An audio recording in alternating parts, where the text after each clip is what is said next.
আসসালামু আলাইকুম ভিউয়ার্স, শুভ দুপুরবেলায় সত্য প্রকাশ আলোকিত সমাজের পক্ষ থেকে চলে এলাম চারগাছ নুরুল নুরুল ইসলাম ভূঁইয়া উচ্চ বিদ্যালয়, কসবা ব্রাহ্মণবাড়িয়াতে এটা অবস্থিত।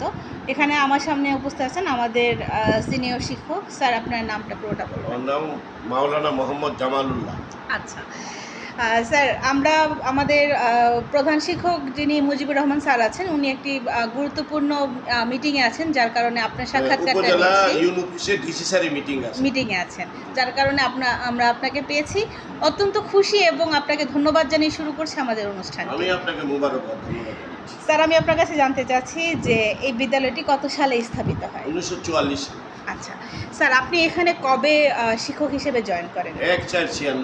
1496 সাল থেকে স্কুলে যে আছেন বা এই যে একটা মহান পেশায় আপনি নিয়োজিত আছেন, পার্সোনালভাবে আপনার অনুভূতি কেমন লাগে? হ্যাঁ, আমার লেখাপড়ার জীবনে ইচ্ছা ছিল আমি শিক্ষক হব, কিন্তু আমি অনেক আনন্দিত। আমার যে বয়স এসে আমি এখনো মনে করি যে আমি 20 বছরের ইয়ং। পরে তো আমার কোনো আলিশ নাই ক্লাসে। ছেলে মেয়ে অত্যন্ত মেধাবী এবং ছেলে মেয়ের ক্লাসে যে আমি পরে তো আমার কাছে খুব আনন্দ লাগে, ভালো লাগে। আমি এখনো কোনো চেয়ারে বসি না, যতক্ষণ পড়ি সবাই জানে যে হুজুর আসছে, হুজুর স্যার আসছে। আমার ঘন্টা আনন্দিত, কোনো আওয়াজ নাই, ব্যাথ লাগে না, কিছু লাগে না, একদম স্তব্ধ, একদম প্রাণমুগ্ধভাবে ক্লাস করতে পারি, সবাই আনন্দিত, খুশি হয়। অসংখ্য ধন্যবাদ স্যার, আমরাও আপনাকে পেয়ে অসংখ্য আমরা আনন্দ বোধ করছি। স্যার, আমি আপনার কাছে জানতে চাইবো যে আপনাদের স্কুল কিন্তু বরাবর খুব ভালো ভালো রেজাল্ট উপহার দিয়ে থাকে, বোর্ডের থেকেও পার্সেন্টেজ আপনারা এগিয়ে থাকেন। তো স্যার, আপনাদের রেজাল্ট সম্পর্কে একটু বলবেন এবং এত ভালো রেজাল্টের পিছনে আপনাদের মূল যে পরিশ্রমগুলো করে থাকেন সেগুলো একটু বলবেন। বিষয়টা হচ্ছে, এটা চারগাছ এনআইবি উচ্চ বিদ্যালয়, এটা গ্রামের স্কুল। এখানে চতুর্দিক থেকে ভালো খারাপ মিলেই স্কুলে ভর্তি হয়। আর আমরা তো ওই 60 জন 40 জন ভর্তি করতে পারি না, যেহেতু ছাত্রছাত্রী একটা ক্লাসে 100-150 হয়ে যায়। কিন্তু আমরা টিচাররা অক্লান্ত পরিশ্রম করে, হ্যাঁ, তারপরে আমরা সাপ্তাহিক পরীক্ষা, ক্লাস পরীক্ষা, মাসিক পরীক্ষা নিয়ে তারপরে ছেলে মেয়েদের একটা এক্সট্রা ক্লাসের ব্যবস্থা করি। কইরা তারপরে রেজাল্ট পরীক্ষার সময় ছেলেদের বাড়ি বাড়ি তদারকি করি, শিক্ষকরা তদারকি করি, কইরা তারপরে পরীক্ষার প্রিপারেশন নিয়ে ছেলে মেয়েদের পরিপাটি রাখি, পরিষ্কার পরিচ্ছন্ন রাখি এবং তাদের মনে মনে আনন্দ দিচ্ছি। প্রত্যেকটা টিচারই ছেলে মেয়েদেরকে প্রথম ঘন্টায় 2-3 মিনিট আনন্দ দিচ্ছে, তারপর লেখাপড়ার প্রতি মনোনিবেশ করছে। কথা বলছেন, মানে বন্ধুসুলভ পরিবেশ। 1944 স্কুল পুরানা স্কুল, পুরা ব্রাহ্মণবাড়িয়া জেলার মধ্যে খুব পরিচিত স্কুল, সারা বাংলাদেশে এটাকে চিনে। এটা উত্তরা মোটরসে পরিচালিত, এই যে সিএনজি উত্তরা মোটরসে পরিচালিত। বর্তমান যিনি আছেন আমাদের মধ্যমণি জনাব মতিউর রহমান মিন্টু সাহেব, হ্যাঁ, উত্তরা মোটরসের সিএমডি উনি। তো উনি খুব তদারকি করছেন। ওনার তদারকি আন্তরিকতার সহিত আমরা টিচাররা যতটুকু সম্ভব চেষ্টা করি একটা ভালো রেজাল্ট করার জন্য। গত বছরও আমরা প্রায় 52টা স্কুলের মধ্যে 87% আমরা পাস করছি। গতবার বোর্ডের পার্সেন্টেজ থেকে আরও বেশি আমরা রেজাল্ট ভালো হচ্ছে। বছর আমাদের পরীক্ষা 90-এর উপরে আছে, পরীক্ষা দিচ্ছে। 90 জনের উপরে পরীক্ষা দিচ্ছে। এখন পরীক্ষাটা হঠাৎ করে একটা বাইরোটেশন করছে। হ্যাঁ, আমাদের স্কুলের ছাত্ররা চলে অন্য স্কুলে, ছাত্ররা আমার স্কুলের সাথে আরেক স্কুলে, এভাবে সরকার একটা নতুন নিয়ম করছে। কথাতে আমরা অত্যন্ত আনন্দিত হচ্ছি, যেহেতু আমরা ছেলেমেয়ের সাথে আমরা যাইতে পারি না।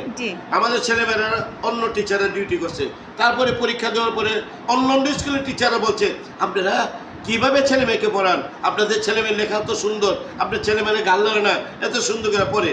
কিন্তু মেয়েদের লেখাপড়া একটু ভালো, ছেলেরা মেয়েদের একটু দুষ্টামি আছে। হ্যাঁ, সবাই আনন্দিত। আমরা স্কুলের ছেলেরা, পাশের স্কুল জমশুপুর উচ্চ বিদ্যালয়, ওইটাও পুরানো স্কুল, ওইটার কেন্দ্র ছিল। ওইখানে টিচাররা আমাদেরকে সাধুবাদ জানাচ্ছে, ধন্যবাদ জানাচ্ছে।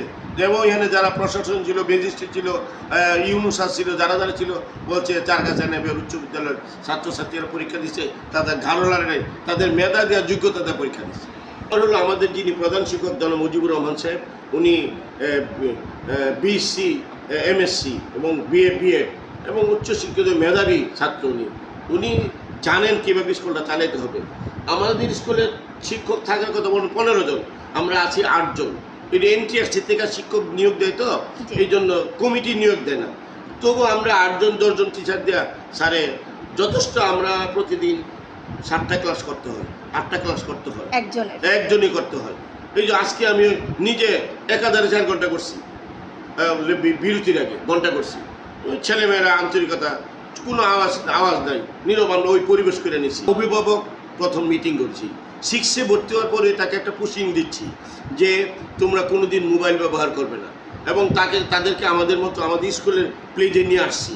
তারা মোবাইল অ্যাড করে না, মোবাইলের সাথে আসক্ত নয়। এবং এই পর্যন্ত আমাদের স্কুলের কোনো ছেলেমেয়ের বিচার আসে নাই যে মোবাইলে আসক্ত হচ্ছে, এবং একটা খারাপ হচ্ছে, একটা বিচার আছে, ইফটিজিংকে কোনো এখানে পাওয়া যাচ্ছে না। কোনো ছেলে মেয়ে কোনোদিন কোনো মোবাইল নিয়ে আসবে না। অভিভাবকও অত্যন্ত সতর্ক। আমরা অভিভাবক মিটিং করে অভিভাবককে লিখিতভাবে চিঠিতে পাঠাইছি যে আপনার ছেলেকে যাতে কোনো মোবাইল না করে, জরুরি ছাড়া।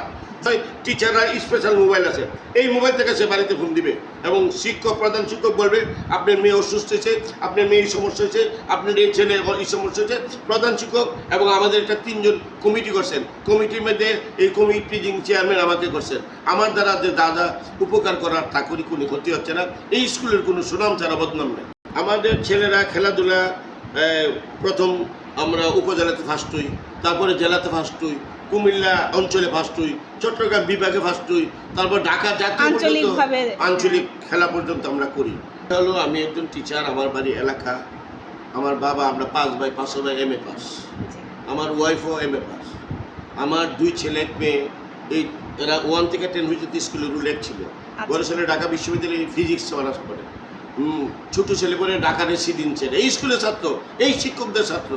এবং মেয়ে ঢাকা মুন্সি আব্দুল রূপ থেকে বিজিবি পীর থেকে আয় পাস করছে, পিলখানার ভিতর থেকে। আমার মেয়ে একটাই মেয়ে, মাহিরা বাজি। এই মেয়েটা ইংলিশ অনার্স পড়ে ইস্ট ওয়েস্ট ইউনিভার্সিটিতে, এবং স্কলারশিপে ফ্রি। তিনি এই স্কুলের ছাত্র। আমার এই স্কুলের ছাত্র ঢাকা বিশ্ববিদ্যালয়ে ফার্স্ট ক্লাস ফার্স্ট হয়েছে। এবং গরিবের মেয়ে, বাবা মারা গেছে, ফাতেমা ঢাকা বিশ্ববিদ্যালয়ে পড়ে, চট্টগ্রাম বিশ্ববিদ্যালয়ে পড়ে, সরকারি মেডিকেল পড়ে, নোয়াখালী মেডিকেল পড়ে, ঢাকা মেডিকেলে পড়ে। চারগাছা এনআইবি উচ্চ বিদ্যালয়ের প্রশাসনের মধ্যে আছে, অনেক আছে, যে ওই যে মিকাইল সাহেব, এই আবার আছে আবদুল্লাহ মাসুদ এলাকার, এবং এই এনআইবি শিক্ষা প্রতিষ্ঠান শফিক সাহেব কলেজ থেকে A+ পাইছে, উনিও সচিব।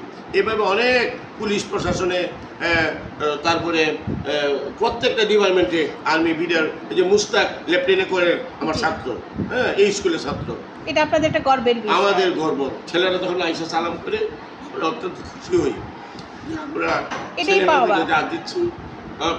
আসে আইসা মালামালা জিজ্ঞেস করে খবর নেয়, যোগাযোগ রাখে। তারপরে আসা যখন একটা ঢাকা বিশ্ববিদ্যালয়ের থেকে একটা মেয়ে ছেলে আসে, যখন সালাম করে, আমরা আনন্দ আত্মরা হই, খুশি হই, খুশিতে চোখের পানি আসে। এটাই সবচেয়ে বড় পাওয়া। এটাই সবচেয়ে বড় পাওয়া।